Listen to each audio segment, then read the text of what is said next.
So I had this idea to make a vertical pallet, hanging garden style. Mostly because we have this awesome little sitting patio, and then our garage window, which, our garage has stuff in it. So it's not the most sightly thing. So I'm gonna make a vertical garden to go over that.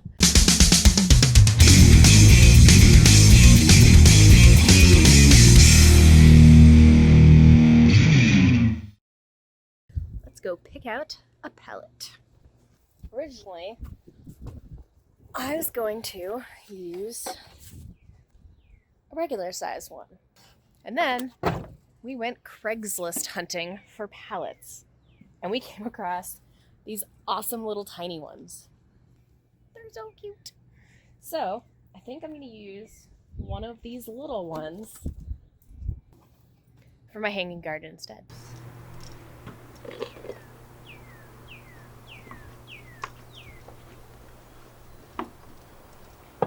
Picked my pallet. Ain't she a cutie? So I'm gonna make the garden on this side instead of this side, and I'll show you why. So this type of planter is one of the easiest ones because there's not really much cutting. I mean, you don't have to cut it all if you didn't want to, but you keep the pallet fully intact. I'm going to grab a sander and sand down the rough spots since it's gonna stay as it is. I don't feel like getting splinters. My husband's letting me borrow his hoodie. It's feeling a little cold. And he's behind the camera, so he handed it over. What a gentleman. Safety first.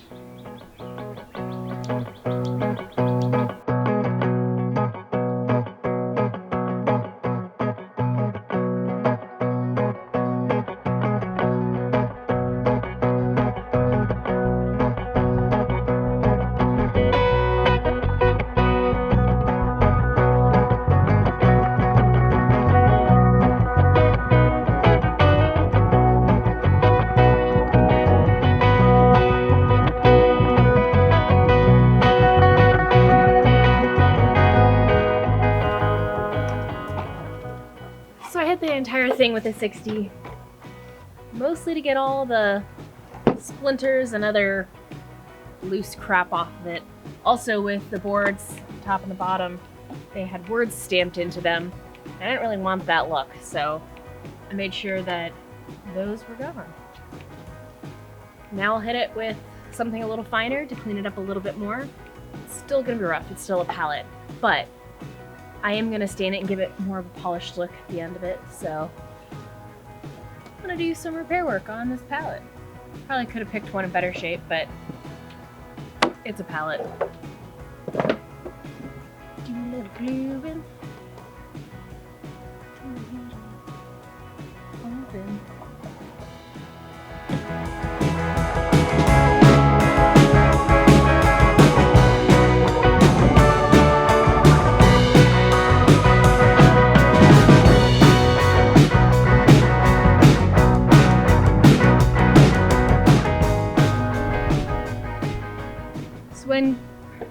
When you're gluing, you want to make sure you get enough glue in there, but when you squeeze it together, make sure you wipe off whatever squeezes out and make sure you apply lots of pressure. That is key to making a good glue bond. A good glue bond. So, some clamps. Go either way.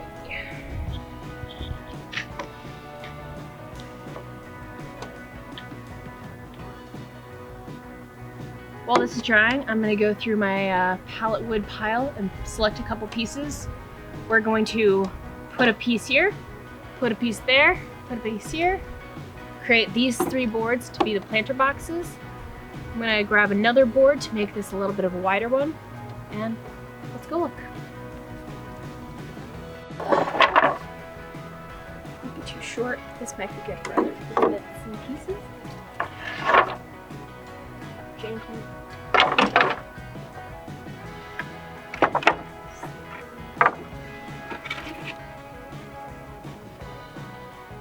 Maybe.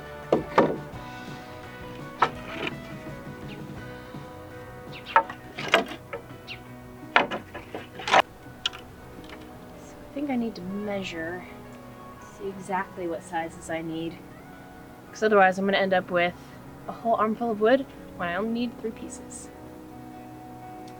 Alright, let's go back to measuring. Alright, so what's it, 30 inches, 3/4 between the runners, 13.5.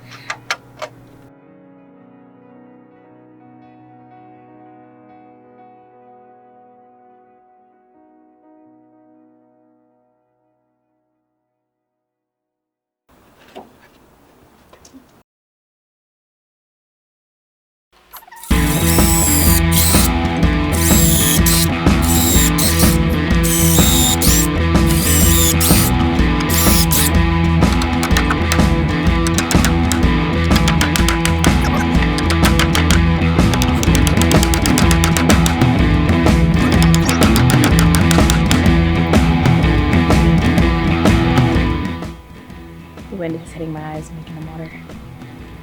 Alright, I'm going to cut some pieces to slide in here to be the bottoms of the planter boxes. Where my pencil is, I do not know. I'll go with my DMV pen.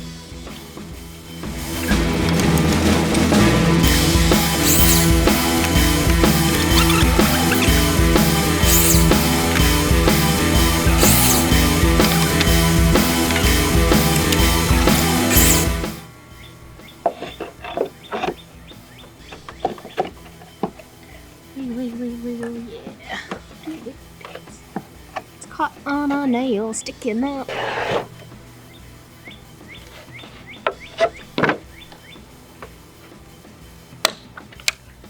Ooh, did not want to do that. Yeah.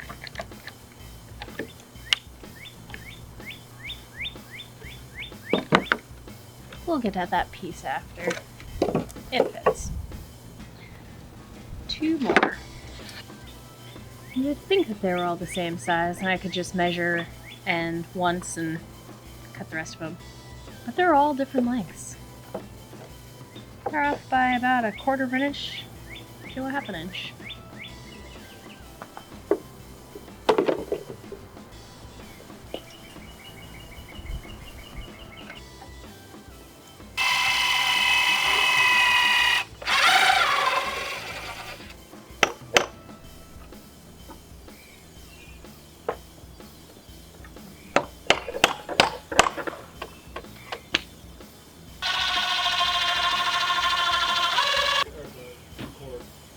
Okay.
have a planter.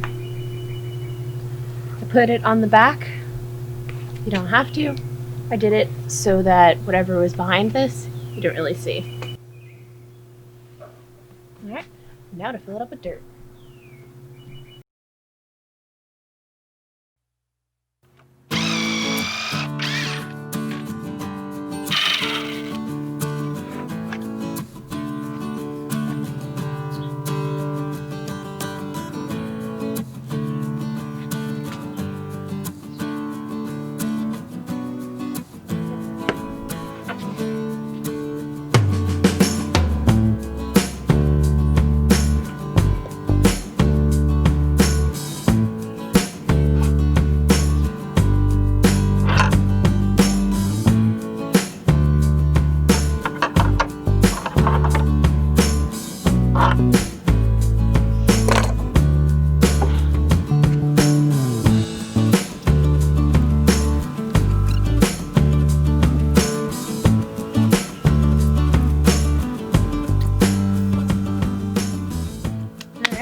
Got some dirt in it. Now it's time to plant. So plants I have over here are a combination of plants I just wanted, my husband wanted, and a lot of ones that were on the clearance section at Home Depot or Lowe's. So it's pretty trench. Pots like this, they're biodegradable. You plant your plant in them. Is that purple? Look how beautiful that flower is.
It's such a simple project that can turn any space into your own mini oasis. For me, it's my favorite place to sit and drink coffee with this guy. So, if you enjoyed watching, hit the like button, subscribe. It helps me out more than you know. And I'll see you next week. Bye.